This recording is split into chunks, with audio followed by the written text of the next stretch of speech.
Hello students, आज हम class 9th का जो है सेकंड चैप्टर का एक्सरसाइज पार्ट करेंगे। तो आप लोग भी पेज नंबर 28 ओपन कर लो और बुक में आप लोग देखेंगे। एक्सरसाइज में फर्स्ट क्वेश्चन क्या है, which separation technique will you apply for the separation of the following. यानी इसमें कुछ जैसे फर्स्ट क्या दिया है, sodium chloride from its solution in water. Sodium chloride अगर वाटर के में मिक्स है, उसका सोल्यूशन है, तो उसको हम कैसे सेपरेट करेंगे। तो इसमें कौन सी सेपरेशन टेक्निक लगेगी, इसको हमें बताना है। तो सोडियम क्लोराइड अगर सोल्यूशन में है वाटर के, तो उसे हम कैसे सेपरेट करेंगे, इवेपोरेशन। बी क्या है question, ammonium chloride from a mixture containing sodium chloride and ammonium chloride. Ammonium chloride एक मिक्सचर में है जिसमें सोडियम क्लोराइड और अमोनियम क्लोराइड है, तो इसको हम कैसे अलग करेंगे। हमने एक टेक्निक पढ़ी थी सब्लिमेशन। सब्लिमेशन में क्या होता है, जिसमें सॉलिड डायरेक्टली गैस में चेंज होता है without undergoing liquid phase. Small pieces of metal in engine oil of car. अगर ऑयल में छोटे छोटे मेटल के पीसेस हैं तो उसको हम सिंपली नॉर्मल फिल्ट्रेशन से अलग कर सकते हैं, फिल्टर करके। नेक्स्ट डी क्या है, different pigment from an extract of flower petal. तो हमने क्या पढ़ा था, क्रोमेटोग्राफी पढ़ा था। क्रोमेटोग्राफी टेक्निक से हम अलग कर सकते हैं कलर्स को। नेक्स्ट क्या है, butter from curd. Butter from curd कौन सा मेथड यूज होता है, सेंट्रीफ्यूगेशन। ट्रेडिशनल मेथड में भी हम क्या करते हैं, जो दही होता है उसमें सेंट्रीफ्यूज करते हैं, गोल गोल घुमाते हैं अलग करने के लिए। नेक्स्ट क्या है, F, oil from water. Oil और वाटर दोनों क्या है, इमिसिबल लिक्विड है ना, तो इसको हम सेपरेटिंग फनल यूज करके अलग कर सकते हैं। जिसका डेंसिटी ज़्यादा होगा वो बॉटम में क्या हो जाएगा, सेटल हो जाएगा, जिसका डेंसिटी कम होगा ऊपर फ्लोट करेगा। तो इस तरीके से हम अलग कर सकते हैं। नेक्स्ट क्या है, tea leaves from T. Tea leaves from T हम नॉर्मल फिल्ट्रेशन से अलग कर सकते हैं। And next, iron pin from sand. Iron pin from sand या तो हम मैग्नेट अप्लाई करेंगे या फिर मैन्युअली हाथ से भी हम उसको पिक कर सकते हैं। नेक्स्ट क्या है, wheat grains from husk. Husk यानी होता है भूसी। भूसी अगर व्हीट में मिक्स है तो उसको हम विनोइंग करेंगे, हवा देंगे और हवा देके अलग कर सकते हैं। नेक्स्ट क्या है, fine mud particle suspended in water. अगर वाटर में कुछ कीचड़ है तो उसको हम क्या करेंगे, उसको हम पहले रख देंगे थोड़ी देर के लिए, ताकि क्या हो, बॉटम में जो इम्प्योरिटीज़ हों वो सेटल हो जाएं। और उसके बाद हम क्या करेंगे, उसको धीरे से दूसरे बर्तन में ट्रांसफ़र कर लेंगे। तो इसमें दो प्रोसेस यूज होंगे, सेडिमेंटेशन और डिकैंटेशन। सेडिमेंटेशन और डिकैंटेशन दोनों इसमें यूज होगी। ठीक, तो आई थिंक यहाँ तक आप लोगों को समझ में आया होगा। इसको आप लोग नोट करते चलिए, पॉज करके आप लोग नोट कर लीजिए।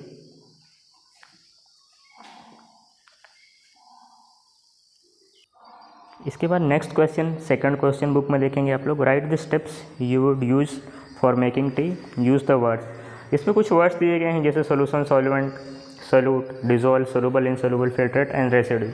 तो इन वर्ड्स को हमें ऐसे लिखना है ताकि ये वर्ड आए। तो हमने इस तरीके से लिखेंगे, sorry, water is taken as solvent, this solvent is allowed to boil during heating, milk and tea leaves are dissolve to the solvent as solute, they form a solution, then the solution is poured through a net. Insoluble particles लिखेंगे यहाँ, insoluble particles remains on net as a residue. Sugar is added to the filtrate since sugar is soluble in that filtrate and resulting solution is required.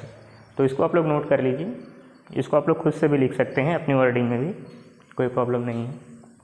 इसको note कर लीजिए pause करके, फिर हम next question देखते हैं। इसके बाद नेक्स्ट क्वेश्चन हम देखते हैं, क्वेश्चन नंबर 3।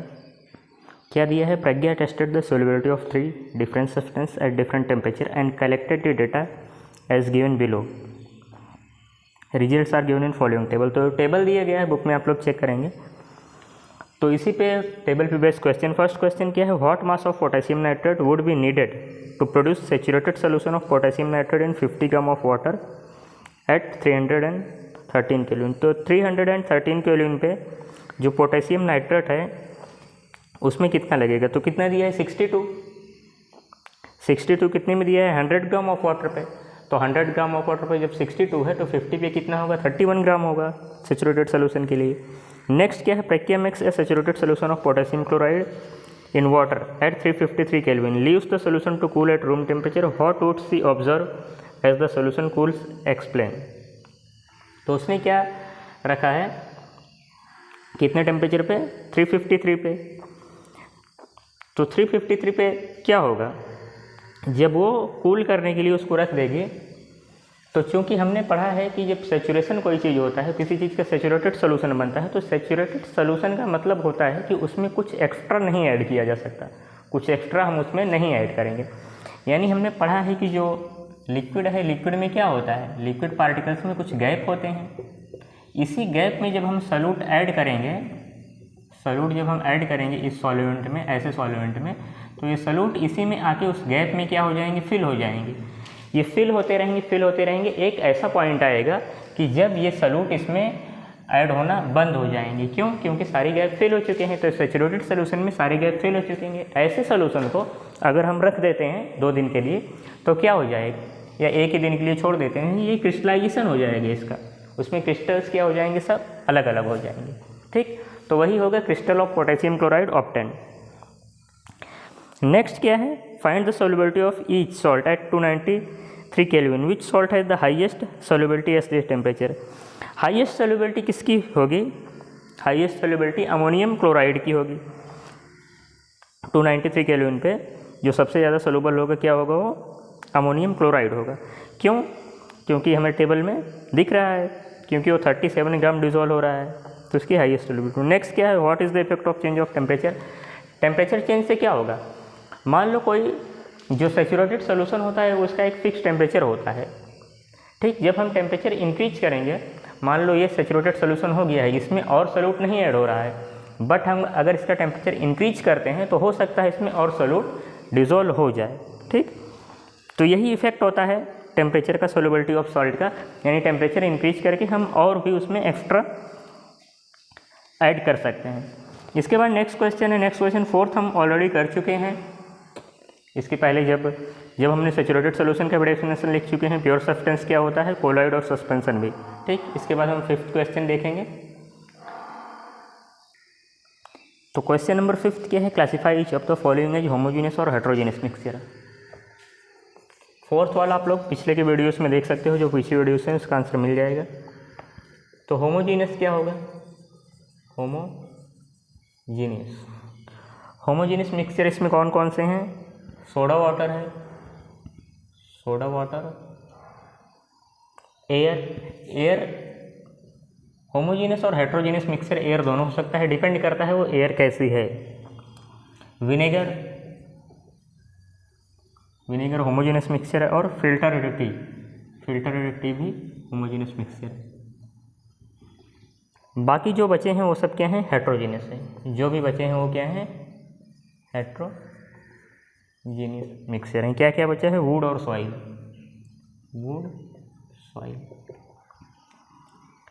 6th क्वेश्चन क्या है, how would you confirm that colourless liquid given to you is a pure water.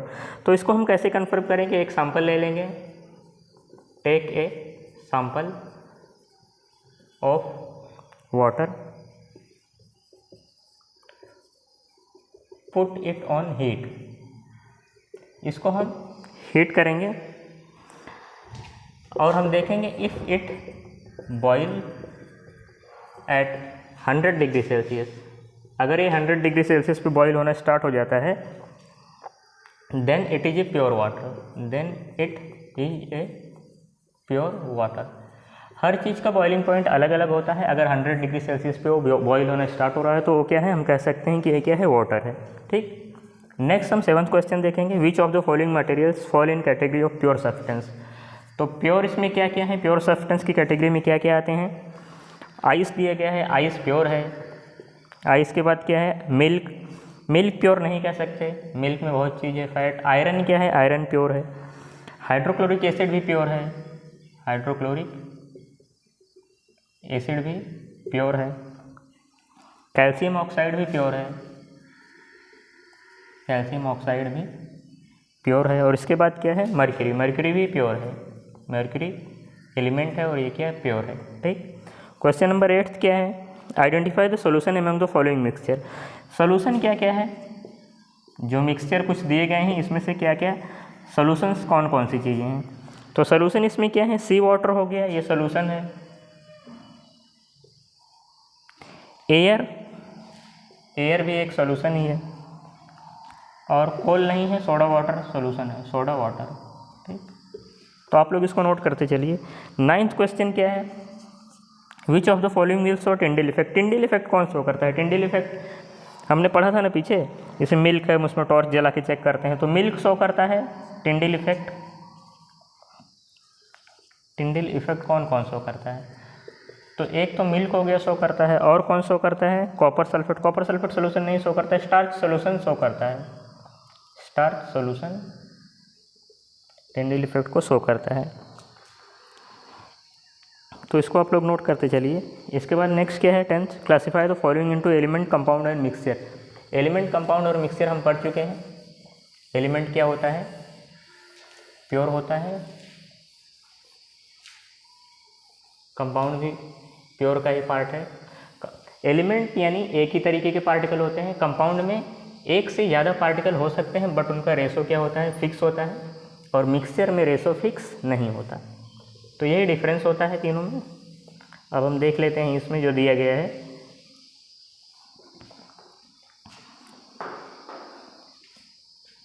Question number 10, पहले हम एलिमेंट देख लेते हैं। सोडियम, सोडियम एलिमेंट है। सोडियम का फॉर्मूला क्या होता है, Na। सोडियम क्या है, एलिमेंट है। सिल्वर, सिल्वर भी क्या है, एलिमेंट है। इसके बाद कैल्शियम कार्बोनेट तो कंपाउंड है। टिन हो गया, टिन भी क्या है, एलिमेंट है। टिन के बाद सिलिकॉन भी एलिमेंट है। पीछे भी दिए गए हैं, पेज पीछे टर्न करके चेक कर लीजिए। कोल नहीं है, एयर एलिमेंट नहीं है, सॉप एलिमेंट नहीं है, मीथेन भी नहीं है। बस तो एलिमेंट इतने ही हैं। इसके बाद क्या है, कंपाउंड्स हम देखेंगे। कंपाउंड क्या होते हैं, जो दो या दो से ज़्यादा एलिमेंट से मिलके बने होते हैं। तो कैल्शियम कार्बोनेट हो गया, कैल्शियम कार्बोनेट क्या है, कंपाउंड है। कैल्शियम कार्बोनेट ये क्या है, कंपाउंड है। कैल्शियम कार्बोनेट के बाद क्या है, कोल कंपाउंड नहीं है, एयर भी कंपाउंड नहीं है। मीथेन और कार्बन डाइऑक्साइड ये दोनों भी कंपाउंड हैं। मीथेन और कार्बन डाइऑक्साइड ये दोनों कंपाउंड हैं। इसके बाद क्या दिया गया है, मिक्सचर्स। मिक्सचर्स भी पूछा गया है कि मिक्सचर्स क्या क्या हैं। बाकी सब जो बचे हैं वो मिक्सचर्स हैं। तो क्या क्या बचे हैं, सॉइल, शुगर सोल्यूशन। सॉइल क्या है, मिक्सचर है। शुगर सोल्यूशन, शुगर को हम कंपाउंड में भी ले सकते हैं बट वाटर के साथ जब ये ऐड हो जाएगा तो उसकी क्वांटिटी फिक्स नहीं रह जाएगी, इसीलिए इसे हम मिक्सचर में ही लेंगे। अगर सिर्फ शुगर होता तो हम उसको कंपाउंड में ऐड करते। कोल, एयर, सॉप, ब्लड। कोल, एयर, सॉप और ब्लड ये सब क्या है, मिक्सचर। आप लोग नोट करते चलिए। इसके बाद नेक्स्ट क्या है, 11th, which of the following are chemical change. नीचे कुछ चेंजेस दिए गए हैं, इसमें केमिकल चेंज क्या क्या हैं ये हमें लिखना है। तो केमिकल चेंजेस क्या क्या हैं, growth of plant, growth of plant chemical change है। ग्रोथ ऑफ प्लांट ये केमिकल चेंज है। रस्टिंग ऑफ आयरन भी केमिकल चेंज है। रस्टिंग ऑफ आयरन भी केमिकल चेंज है। Mixing of iron filing in sands ये केमिकल चेंज नहीं है। कुकिंग ऑफ फूड भी है, कुकिंग ऑफ फूड भी केमिकल चेंज ही है। डाइजेशन ऑफ फूड भी केमिकल चेंज है। डाइजेशन ऑफ फूड, ये भी क्या है, केमिकल चेंज ही है। Freezing of water chemical change नहीं है, फिजिकल चेंज है। Burning of a candle chemical change है, burning of a candle. Chemical change क्या होता है, केमिकल चेंज रिवर्सिबल नहीं होता, रिवर्स नहीं होता। फिजिकल चेंज में क्या होता है, सिर्फ स्टेट चेंज होता है, इसमें कॉम्पोजिशन भी क्या होता है, चेंज हो जाता है।